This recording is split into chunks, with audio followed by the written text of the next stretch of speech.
Judges, we begin with breaking news here at noon. 2 federal judges have ordered the Trump administration to fund SNAP benefits during the government shutdown. Thank you for joining us. I'm Thomas Schultz.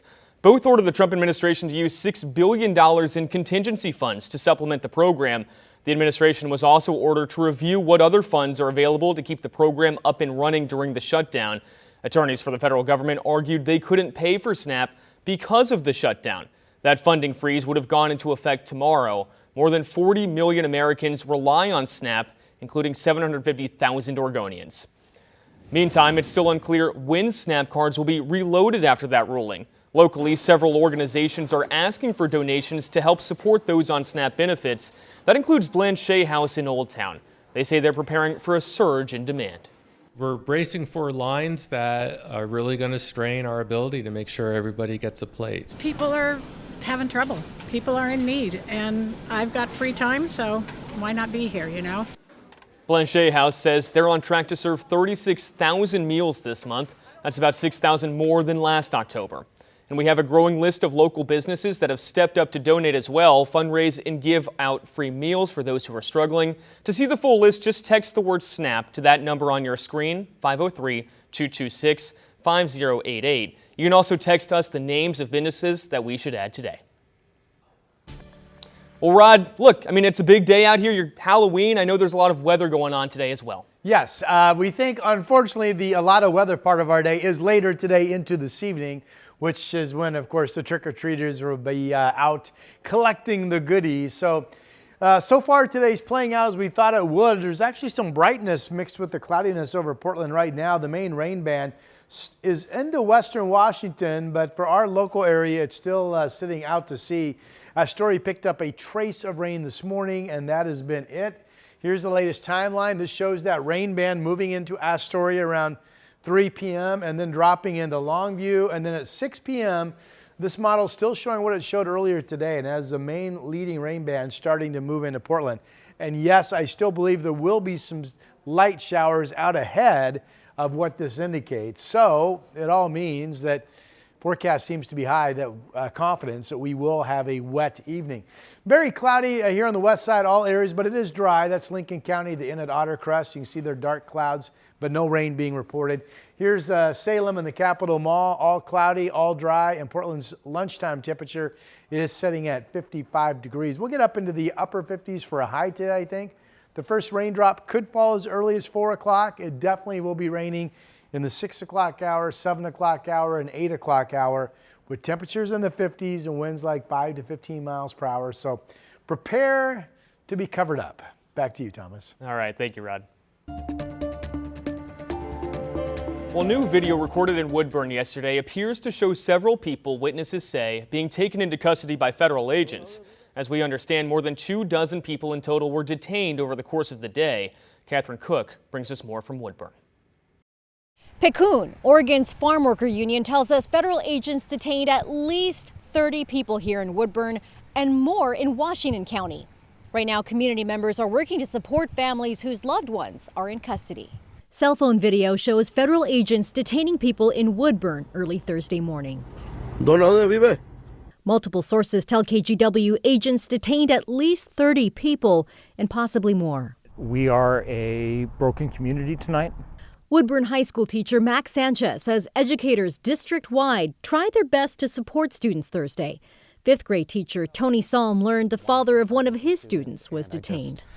I try to imagine being a kid going home and learning that your father's is not going to be there or is gone. This is home for us. For Molly Moreno. And it's heartbreaking. She's not just scared for students. It's been a very hard day. She and others in the community have installed security cameras on their homes and won't open the door for anyone except family members. Gosh, I'm just hoping that most of our families can stay together, and I'm praying for those parents that are trying to get out there and do their jobs to be able to feed their families and pay their rent. For now, it's just a time to be supportive of them and to help people be ready. Former Mayor Eric Swenson says for months, many in this community had feared this day would come. It's a tragedy, right? It's a tragedy throughout our country that it's happening in the first place, based on a travesty of an immigration policy that's now coming to us. In Woodburn, Catherine Cook, KGW News. The trial over the deployment of National Guard troops to Portland is expected to wrap up today. Yesterday included testimony from a regional director of the Federal Protective Service, the agency that protects the South Portland ICE facility. He testified Portland police aren't providing the necessary help because of state sanctuary laws, adding that federal agents are exhausted. Portland police say they don't engage in immigration enforcement, but they will enforce laws and make arrests as necessary. And stay with KGW for the latest on immigration enforcement in our area and the legal battle over National Guard deployment in Portland. You can find up-to-date information on air and anytime on KGW.com, as well as our free TV streaming app, KGW+. Well, here's a look at some national headlines this afternoon. The FBI says it's arrested multiple people in connection to a potential terrorist attack in Michigan. Police say in Dearborn, the suspects were taken into custody for plotting some sort of attack, possibly related to Halloween.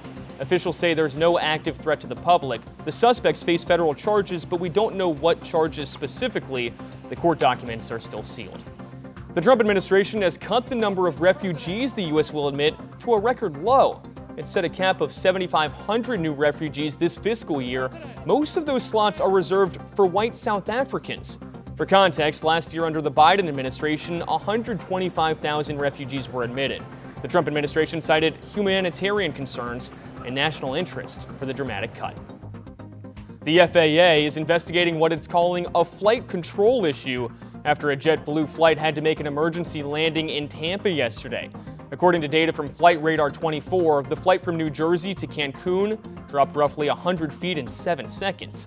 More than a dozen people were hospitalized. So far, officials haven't released a cause for the drop. And several deaths were reported in the northeastern U.S. after high winds and heavy rains battered the region, causing flash flooding and knocking over trees. New York saw a record-breaking amount of rain, beating the previous record set nearly 100 years ago. Flights and public transportation systems were interrupted by the storm, and thousands experienced power outages. This morning, the region is still seeing leftover showers and strong winds. And those are your national headlines. We want to go to Washington County now, where crews are putting out the last of a 2-alarm fire at the Beaverton apartments on Southwest Erickson Avenue. A call for the fire went in just after 6:30 this morning. Fire officials told us the fire started in a ground floor apartment, then grew to include a second-floor apartment. This is video from Tualatin Valley Fire and Rescue of crews responding to that fire earlier this morning. 4 people were taken to the hospital, one with serious injuries. 2 of the victims had to be rescued off the second-floor balcony. Tualatin Valley Fire and Rescue says on X, the fire is now under control. Investigators are looking for 2 Beaverton men in their 60s who have been missing for more than a month. Eddie Hare and Scott Smith were last seen on September 21st in a 2005 red Jeep Wrangler, possibly with a dog. Loved ones say they were planning to go on a camping trip but didn't take any gear. We've been in the apartment, both apartments, and they didn't take things necessary to go camping or even really to go rock hunting. So we don't think that they went either place. Police say there's been no bank or cell phone activity since September 23rd. As far as they can tell, the 2 haven't left the country. If you see either of them, the Jeep or the dog, call Beaverton Police.